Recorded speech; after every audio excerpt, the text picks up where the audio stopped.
We recently met over in Los Angeles, and I have to say, when I met you, you embodied the picture of a very healthy person, someone that seems vibrant, that seems completely, has their well-being about them.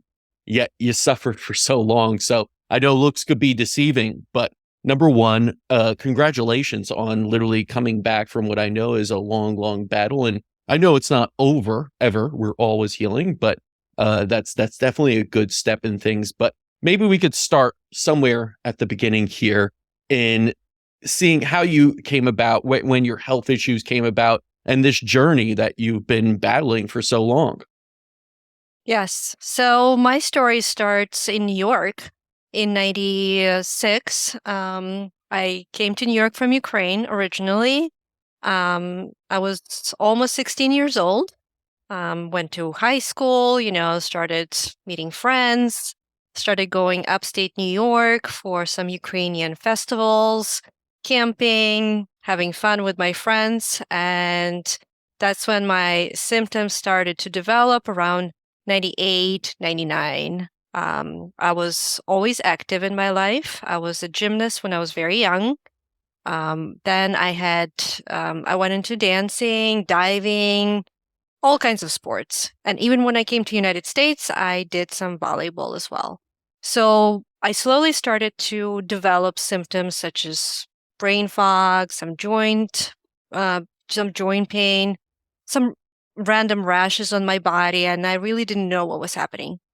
So that's that was the origin of my symptoms. And in the beginning, I didn't know what was happening.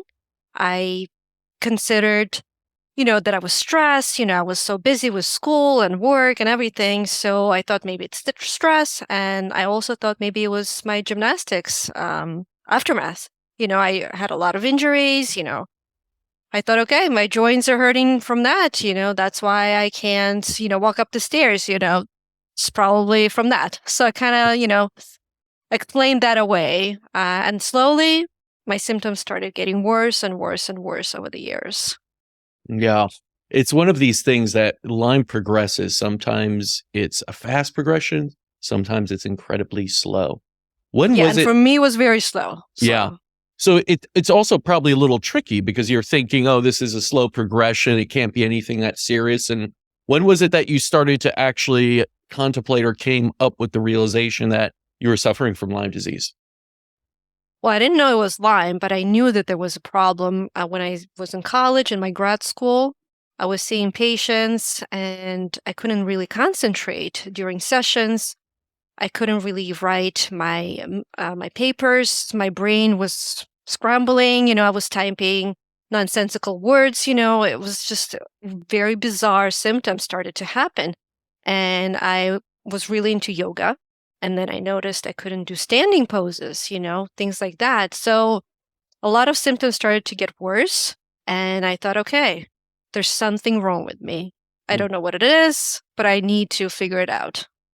And once you have that, were you in a state of fear already then, or was it sort of just confusion? What was your state at that point? Not even knowing a diagnosis, but knowing something's wrong.